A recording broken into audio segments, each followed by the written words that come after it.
Good evening and welcome to TiVi Tuần-san News of the Week. My name is Emma Doe. In today's news, a fundraiser for devastated traders of Footscray's Little Saigon market. A popular Vietnamese comedian jailed for sex crimes. And 87 new plant and animal species found in Vietnam. To today's top story, a fundraising event is being held today for traders affected by last week's fire at Footscray's Little Saigon market. The iconic market in Melbourne's west is an important hub for the local Vietnamese community.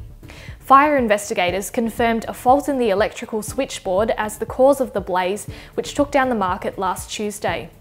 It's estimated to have caused more than $12 million in damage. The community event is raising funds for traders who are now unable to work through the holiday period. Rudimentary Cafe on Leeds Street in Footscray will host the event tonight from 4 to 8:30 p.m. All sales from the cafe tonight will go into the council fund and later be distributed to the affected traders. Labor MP for Gellibrand, Tim Watts, spoke to TiVi Tuần-san today. Well, the community in Footscray has been really moved by the tragedy of the fire at Little Saigon, and I had a stream of members of the community coming to me saying, what are we going to do for the traders who have lost so much in the lead up to Christmas and in the lead up to Lunar New Year? So we thought that a community fundraiser just around the corner from Little Saigon was the best thing that we could do to show the community support for the traders after this tragedy. Do you know exactly how many people have been affected? Well, there are 25 people with a lease inside Little Saigon, but there are a number of other traders in the area around it that are affected obviously by the road closures and the damage that's been caused. So there are impacts all the way around the site.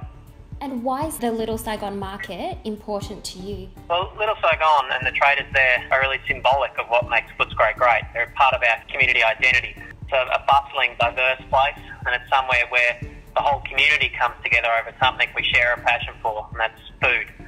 So it's something that means a lot to locals, and an event like this is a way to show the significance of it to the community. Tonight's event will feature entertainment and carols with red packet trees, a chopstick challenge, raffles, silent auctions and prizes donated by local businesses.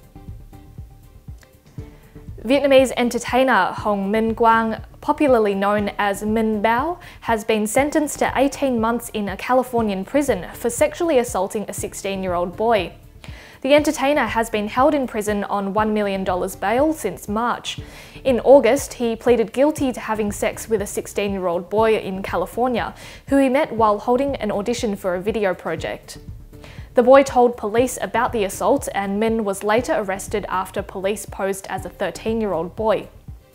Last week, an Orange County court sentenced Minh to 18 months in a state prison and ordered the 38-year-old to register as a lifetime sex offender.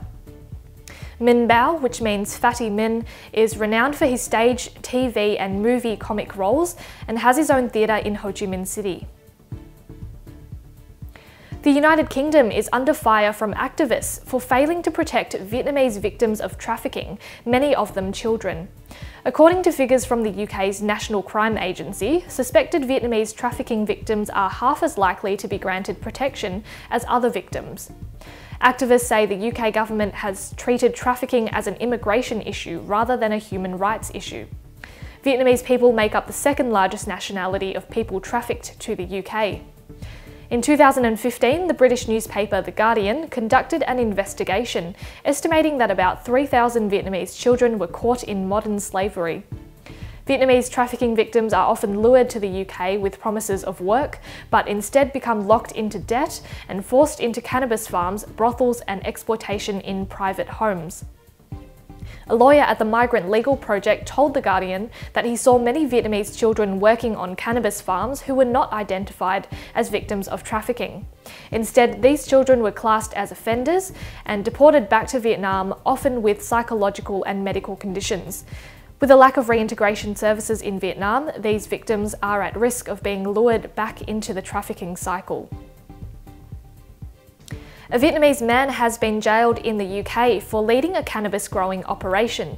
The man, identified as Toi Van Le, was jailed for 11 years and 10 months for running a cannabis factory in the city of Newport in South Wales.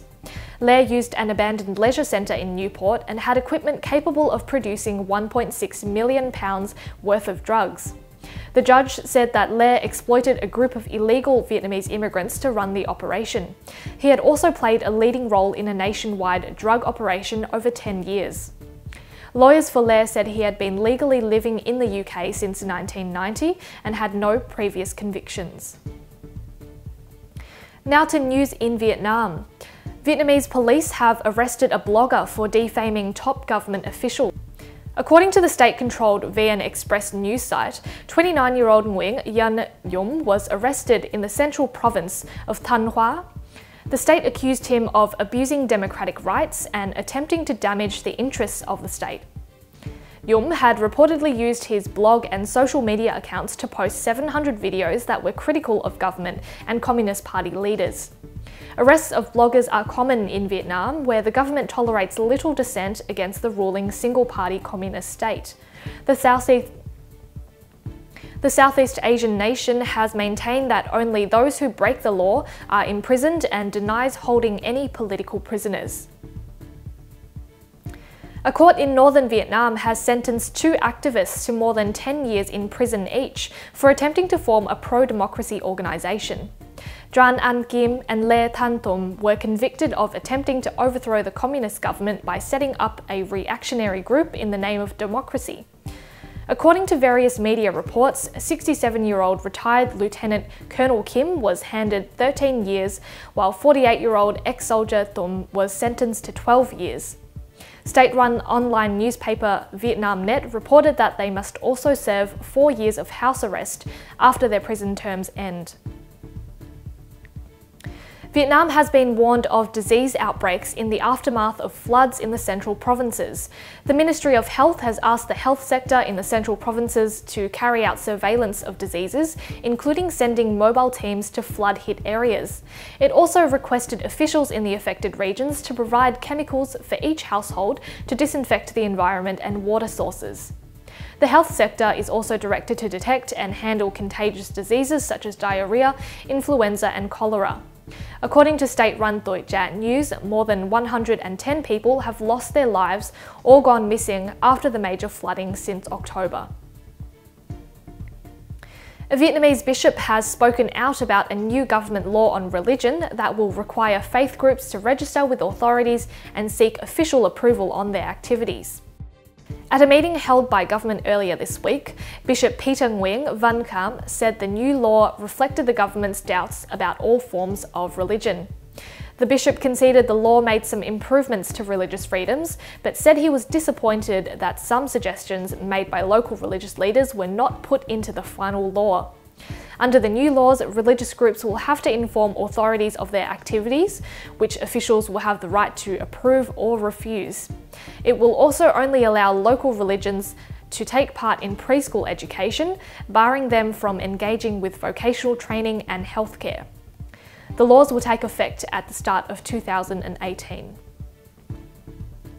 The World Wildlife Fund has named 87 new species found in Vietnam, highlighting the country's rich biodiversity. The latest report, titled Species Oddity, reveals 163 new species of both animals and plants found across Vietnam, Thailand, Cambodia, Laos and Myanmar. Among the findings is a bat found in the central highlands of Vietnam. It has thick and woolly fur on its head and forearms.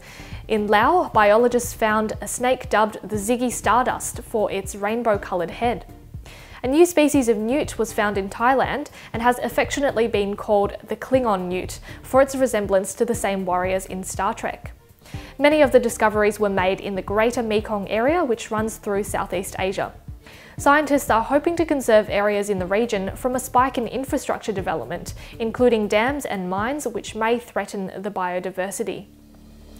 That's all from TiVi Tuần-san News of the Week. I'm Emma Doe. Thank you so much for watching, and I look forward to your company at the same time next week. On behalf of TiVi Tuần-san, have a Merry Christmas.